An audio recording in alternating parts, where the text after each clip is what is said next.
भवति भिक्षान्देहि भवति भिक्षान्देहि भवति भिक्षान्देहि. ಯಾರು ಬಂದಂತಾಯ್ತಲ್ಲವೇ, ಈಗ ನೋಡುತ್ತೇನೆ. ಓ ಋಷಿಮುನಿಗಳು, ತಪಸ್ವಿಗಳು, ಭಿಕ್ಷಾಟನೆಗೆ ಬಂದಂತಿದೆ, ಮಾತನಾಡಿಸುತ್ತೇನೆ. ಅಯ್ಯೋ, ಲಕ್ಷ್ಮಣ ಹೇಳಿದ ಮಾತುಗಳು ನೆನಪಾಗುತ್ತಿದೆಯಲ್ಲವೇ. ಕಾಡಿನಲ್ಲಿ ರಾಕ್ಷಸರು ಮಾಯಾವಿಗಳಾಗಿ ವೇಷ ಬದಲಾಯಿಸುತ್ತಾರಂತೆ. ನಾನೇನು ಮಾಡಲಿ? ನನ್ನ ರಕ್ಷಣೆಗಾಗಿ ಅಲ್ಲವೇ ಲಕ್ಷ್ಮಣ ಈ ರೇಖೆಯನ್ನು ಎಳೆದಿರುವುದು. ರೇಖೆಯೊಳಗೆ ನಿಂತು ಮಾತನಾಡಿಸುತ್ತೇನೆ. ಪೂಜ್ಯರೇ, ವಂದನೆಗಳು. ತಾವು ಇಲ್ಲಿಗೆ ಬಂದ ಕಾರಣವೇನು?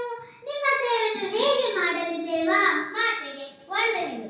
ನಾನು ಈ ಹತ್ತಿರವನದಲ್ಲಿ ವಾಸಿಸುತ್ತೇನೆ. ಅಲ್ಲಿರುವ ಕಂದಫಲಾದಿಗಳನ್ನು ತಿಂದು ನನ್ನ ಜೀವನ ನಿಮ್ಮ ಬಳಿ ಭಿಕ್ಷೆಯನ್ನು ಬೇಡಿ ಬಂದಿದ್ದೇನೆ. ದಯಮಾಡಿ ಭಿಕ್ಷೆಯನ್ನು ನೀಡಿ ಮಾತೆ. ಇದೇ ಸರಿಯಾದ ಸಮಯ. ಸೀತೆಯನ್ನು ಇಲ್ಲಿಂದ ಅಪಹರಿಸಿಕೊಂಡು ಹೋಗಬೇಕು. ಪರಮ ಸುಂದರಿ ನನ್ನ ತಂಗಿ ಶೂರ್ಪನಖಿಯ ಮುಖವನ್ನು ಕತ್ತರಿಸಿದನಲ್ಲವೇ ಆ ಶ್ರೀರಾಮ. ನಾನು ಅವಳ ಅಣ್ಣ, ಅವಳ ಪ್ರತಿಕಾರವನ್ನು ತೀರಿಸಿಕೊಳ್ಳುತ್ತೇನೆ. ಹೇಗಾದರೂ ಮಾಡಿ ಇವಳನ್ನು ಕೊಂಡೊಯ್ಯಲೇಬೇಕು. ರಾಮನೂ ಇಲ್ಲ, ಲಕ್ಷ್ಮಣನೂ ಇಲ್ಲ. ಆದರೆ ಇವಳ ರಕ್ಷಣೆಗಾಗಿ ಲಕ್ಷ್ಮಣ ರೇಖೆಯನ್ನು ಹೋಗಿದ್ದಾನಲ್ಲ, ಏನು ಮಾಡಲಿ? ಮೊದಲು ಇವಳಿಗೆ ವಿಶ್ವಾಸ ಮೂಡಿಸುತ್ತೇನೆ, ರೇಖೆಯನ್ನು ದಾಟುವಂತೆ ಮಾಡುತ್ತೇನೆ. ಅಯ್ಯೋ ಪೂಜ್ಯರೇ, ಯಾಕೆ ಅಲ್ಲೇ ನಿಂತು ಬಿಟ್ಟಿರಿ? ಒಳಗೆ ಬನ್ನಿ. ಇವನ ಮಾತು ನಡವಳಿಕೆ ನೋಡಿದರೆ ಸಜ್ಜನಂತೆ ಕಾಣುತ್ತಾನೆ. ಇವರ ಕೋಪಗೊಳ್ಳುವ ಮೊದಲು ಭಿಕ್ಷೆಯನ್ನು ನೀಡುತ್ತೇನೆ.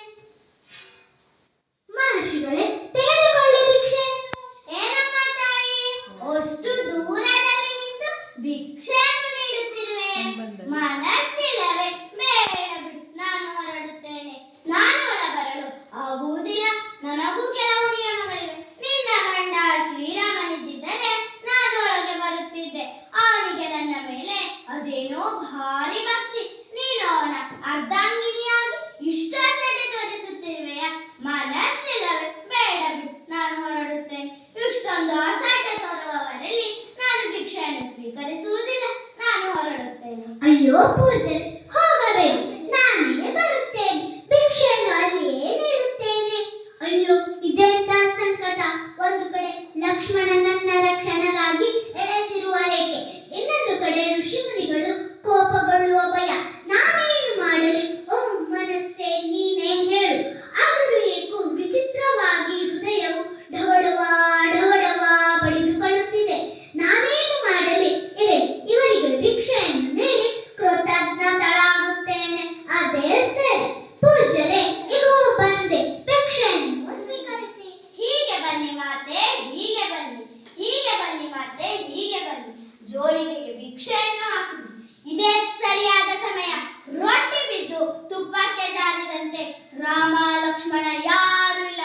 ಇವಳು ರೇಖೆಯನ್ನು ದಾಟಿ ಬಿಟ್ಟಿದ್ದಾಳೆ. ಪುಷ್ಪಕ ವಿಮಾನವನ್ನು ಅಲ್ಲಿ ದೂರದಲ್ಲಿ ನಿಲ್ಲಿಸಿ ಬಂದಿದ್ದೇನೆ. ಇದೇ ಸರಿಯಾದ ಸಮಯ. ಬಾ ಸೀತೆ, ಬಾ.